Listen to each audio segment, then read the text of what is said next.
अरे बड़े भाई, तुम कहाँ से आ गए? तुम टेंशन मत लो, मैंने अभी तक एक बाइट भी नहीं खाई है। तुम्हें तुम्हारा झुलसा हुआ भाई वापस चाहिए? जितेश खन्ना के हाथ इस समय बुरी तरह से कांप रहे थे और उसी कांपते हुए हाथ से वो रोस्टेड गूस का स्लाइस अभी अभी नीचे उतरे गूस की तरफ बढ़ाते हैं। जाहिर था कि अभी अभी आया हुआ वाइट गूस इस समय मजाक के मूड में बिल्कुल नहीं था और इसीलिए वो गुस्से में चिल्लाता है और जितेश खन्ना को अटैक करने की कोशिश करता है। बॉस, मुझे एक बार फिर से आपकी मदद चाहिए। जितेश खन्ना वीर को आवाज देते हुए उसकी तरफ भागते हैं। हालांकि ये बात और थी कि वीर इस समय उनकी मदद करने के मूड में नहीं था और अगले ही पल वो उड़ता हुआ आसमान में चला जाता है। जाहिर था कि वो अपने इस नए दुश्मन को जान से नहीं मारना चाहता था। उसकी वजह यह थी कि उसे जान से मारने का मतलब था कि वो और भी एलियंस का ध्यान अपनी तरफ खींच लेगा और मोमेंट क्वीन ने खास तौर पर उसे लो प्रोफाइल मेंटेन करने के लिए कहा था। जितेश खन्ना के इस जगह पर रहते हुए ऐसा होने की पॉसिबिलिटीज बहुत कम थी, क्योंकि वीर जानता था कि जब तक जितेश खन्ना इस इलाके में रहेंगे कोई ना कोई मुसीबत आएगी ही आएगी। ऐसे नहीं तो वैसे, क्योंकि जैसा कि वीर ने पहले भी कहा था, जितेश खन्ना का दूसरा नाम मुसीबतों का मैग्नेट है। बॉस, आप भाग कहाँ रहे हैं? भागिए मत, मुझे बचाइए। वीर को आसमान की तरफ जाता हुआ देखकर जितेश खन्ना, जो इस समय खुद भी अपनी जान बचाकर भाग रहे थे, चिल्लाते हुए कहते हैं, सॉरी जितेश अंकल, मैं इस समय आपको नहीं बचा सकता। आप जहां से आए हैं वापस वहीं भाग कर जाइए। आसमान की सेफ्टी में से वीर नीचे देखकर चिल्लाते हुए कहता है, जहां से मैं आया हूं? मैं कहां से आया हूं? मुझे तो इस बात का हल्का सा भी आइडिया नहीं कि मैं इस समय कहां पर हूं। तो फिर मुझे यह कैसे पता होगा कि मैं उस जगह पर कैसे लौटूं जहां से मैं आया हूं? घबराते हुए जितेश खन्ना वीर से कहते हैं, अभी अभी आपने बताया था ना कि आप किडनैप हुए थे, तो उन्हीं लोगों के पास जाइए जो आपको यहाँ पर लेकर आए हैं।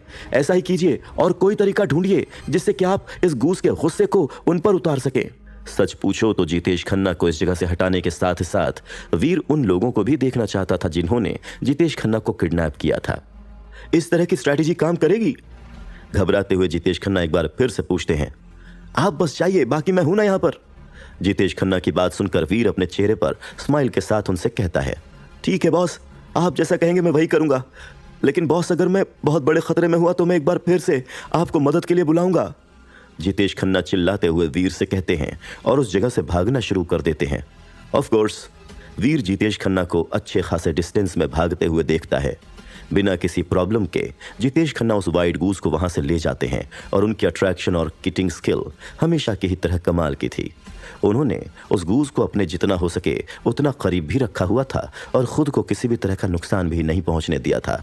वो उन पहाड़ों के बीच बस भागते ही जा रहे थे और उनके पीछे पीछे भाग रहा था वो वाइट गूस। जितेश खन्ना बहुत से माउंटेन्स चढ़ चुके थे और बहुत से और माउंटेन्स पास करने के बाद उन पर नजर रखे हुए वीर को नीचे एक पर्टिकुलर वैली में एक कैंप नजर आता है।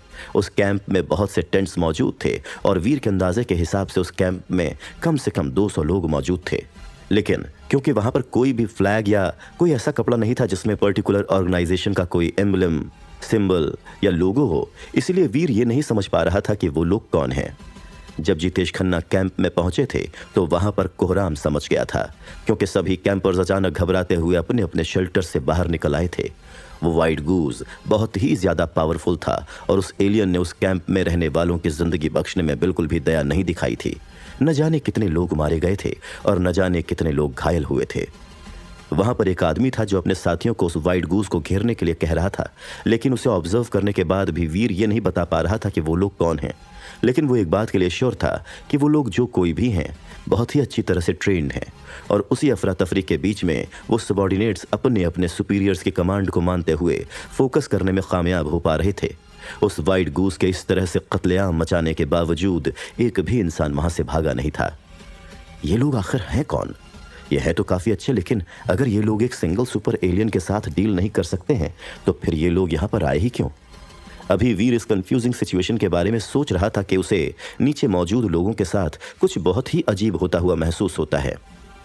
लीडर के कंट्रोल के अंडर कुछ लोग एक शीशी निकालते हैं जिसमें किसी तरह का कोई पोशन था। उसके बाद वो लोग खुद को उस सीरम के साथ इंजेक्ट कर लेते हैं। कुछ ही समय के बाद उनकी मसल्स बढ़ना शुरू हो जाते हैं और उनकी आंखें लाल रंग की हो जाती हैं। इसके अलावा उनके सर से लाल रंग का एक सींग भी निकल आता है। ब्लड हॉर्न शुरा। अपनी आंखों में सरप्राइज के साथ वीर मन ही मन सोचता है उसे अभी तक ये समझ में नहीं आया था कि कुछ समय पहले जिन ब्लड हॉर्न शुराज ने उस पर अटैक किया था वो सब के सब कहां से आए थे। और भले ही उसे इस बात पर शक था कि इसके पीछे एंजल जीन का हाथ हो सकता है, लेकिन उसके पास ऐसा कोई प्रूफ नहीं था जिससे वो इस बात को कंफर्म कर सके कि वो लोग वाकई में वही हैं। वीर ने अपने सफर में जो कुछ भी होना सोचा था उसमें ब्लड हॉर्न शुरा से उसका सामना होना उसने सपने में भी नहीं सोचा था। और अब उन्हें अपनी आंखों के सामने साफ साफ देखने के बाद वो लोग कहीं से भी शुरा के जैसे नहीं लग रहे थे। वो बस केवल ह्यूमंस थे जिन्होंने अपने खुद के ऊपर म्यूटेशन फोर्स किया था। अपने एक्शंस की मूर्खता के बावजूद उस सीरम को अपने अंदर इंजेक्ट करने और ब्लड हॉर्न शुरा में बदलने के बाद वो सब के सब पहले से कहीं ज्यादा स्ट्रांग नजर आ रहे थे। कुछ समय तक तो वो लोग अपनी पोजीशन को मेंटेन करने में कामयाब रहे थे, लेकिन अभी भी वो उस वाइट गूस को जान से मारने में नाकाम थे जो उड़ता हुआ वहां से नीचे आया था। लेकिन एक बात यह भी थी कि अब वो वाइट गूस भी उस कैंप को पूरी तरह से डिस्ट्रॉय नहीं कर पा रहा था। उनके बीच मौजूद एलिट्स जिन्होंने अपने अपने जीन लॉक्स ओपन कर लिए थे, उन्होंने उस दवा का इस्तेमाल नहीं किया था, बल्कि जितेश खन्ना को एक बार फिर से पकड़ने की चाहत में वो लोग उनके पीछे भाग रहे थे। आसमान में मौजूद वीर कुछ देर तक देखता रहता है कि नीचे जमीन पर आखिर हो क्या रहा है, और ऐसा लग रहा था जैसे कि उस वाइट गूस को किसी भी तरह का नुकसान नहीं पहुंच रहा था। उस कैंप के लोगों का सब्र भी टूटता हुआ सा नजर आ रहा था, और इसीलिए उनमें से जीन लॉक ओपन करने वाले एक एलीट ने खुद को सीरम से इंजेक्ट कर लिया था। कुछ ही सेकंड्स के अंदर उस आदमी की मसल्स अच्छी खासी बढ़ गईं। उसके आदमी के सिर में एक सींग भी उगाई और पावर के टर्म्स पर उसकी लाइफ फोर्स में भी अच्छी खासी बढ़त आई थी। और फिर उस आदमी की बॉडी में जैसे आग की लपटें चलने लगती हैं। वो अपने पंच उस वाइट गूस की तरफ फेंकता है और उस वाइट गूस के पंखों का अच्छा खासा पोर्शन खत्म हो जाता है। इम्पॉसिबल। वीर को अपनी ही आंखों पर भरोसा नहीं हो रहा था और शौक के मारे उसका मुंह खुला का खुला रह गया था। उस आदमी ने प्रोजेक्टाइल की तरह उस वाइट गूस को एक एलिमेंटल डैमेज पहुंचाया था, जबकि केवल सेलेस्टियल बीइंग्स ही इस तरह की कोई चीज करने की काबिलियत रखते हैं। भले ही उस आदमी ने अपना जीन लॉक अनलॉक कर लिया था, लेकिन फिर भी अभी भी उसके लिए इस तरह के लेवल को हासिल करना बहुत दूर की बात थी।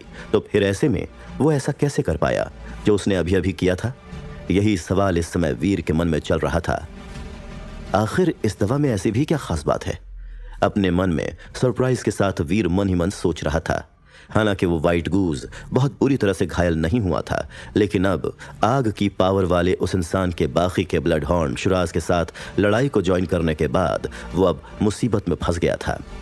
इस लड़ाई को जीतने की अचानक से हुई नाकामी को देखकर वो वाइट गूस चिल्लाता हुआ वहां से उड़कर चला जाता है। अब क्योंकि वो लोग उसे पकड़ने में नाकाम थे, इसीलिए उन लोगों के पास उस वाइट गूस को जाता हुआ देखने के अलावा और कोई दूसरा रास्ता नहीं बचा था।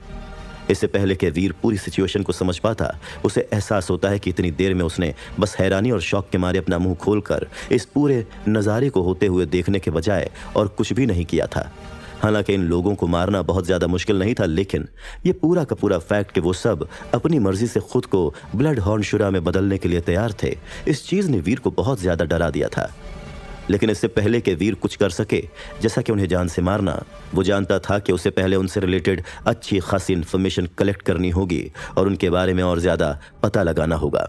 जहां एक तरफ ये सब कुछ हो रहा था, वहीं दूसरी तरफ इतनी देर में जितेश खन्ना को उन एलिट्स ने एक बार फिर से पकड़कर पिंजरे में बंद कर दिया था। लकीली अपनी बुरी किस्मत के बावजूद जितेश खन्ना एक बेवकूफ़ इंसान नहीं थे। भले ही वो एक बार फिर से उसी सिचुएशन में फंस गए थे, लेकिन फिर भी उन्होंने मदद के लिए वीर को नहीं बुलाया था और ऐसा लग रहा था कि उनके किडनैपर्स को अभी भी एम्प्टी आइलैंड पर दूसरे लोगों की मौजूदगी के बारे में पता नहीं था। वीर दूर से ही उन्हें देखता रहता है और डिसाइड करता है कि वो उनसे रिलेटेड जितनी भी हो सके उतनी इन्फॉर्मेशन इकट्ठा करेगा। उन लोगों ने जितेश खन्ना को पीटा था, लेकिन बहुत ज़्यादा नहीं। इससे वीर को एक बात तो साफ हो गई थी कि उन्हें जितेश खन्ना एक पर्टिकुलर पर्पस के लिए ही चाहिए थे।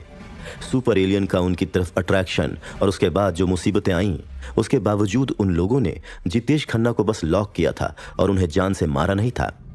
लेकिन कुछ देर के बाद वीर कुछ बहुत ही इंटरेस्टिंग नोटिस करता है। जिन लोगों ने उस दवाई का इस्तेमाल किया था, 1 घंटे के बाद वो सब के सब एक बार फिर से ऑर्डिनरी ह्यूमंस लगने लगे थे। हालांकि ये बात और थी कि ऑर्डिनरी ह्यूमंस के रूप में वापस लौटने के बाद वो सब के सब कमज़ोर लगने लगे थे। ऐसा कहीं से भी नहीं लग रहा था कि उनकी हालत इस समय बहुत ज़्यादा अच्छी है, और वीर को इसमें कोई हैरानी नहीं होगी अगर कुछ समय के बाद वो लोग मर भी जाएं। हाँ, तो कैसा लगा ये एपिसोड? वही कंबल में बैठे बैठे देखो। हाँ, तुमसे ही बात कर रहा हूँ। अरे तुमसे ही, स्क्रीन पे देख। चलो अच्छा, आज का सवाल बताओ, वो ब्लड हॉर्न सुरा की फिजिक कितनी होगी? कमेंट सेक्शन में जवाब लिख के जाइए, वरना दबा के मारूंगा। और अगर वीडियो पसंद आई तो चैनल को भी सब्सक्राइब कर लेना यार, बार बार कहना पड़ेगा क्या? वीडियो को भी दबा देना लाइक के बटन पे, लाइक के बटन में हाथ चला जाना चाहिए तेरा। हाँ हाँ, दबा दे दबा दे, लाइक दबा दे बस। अब सही है, अब सही लग रहा है थोड़ा बहुत। चलो ठीक है, मिलते हैं अगली वीडियो में, बाय बाय।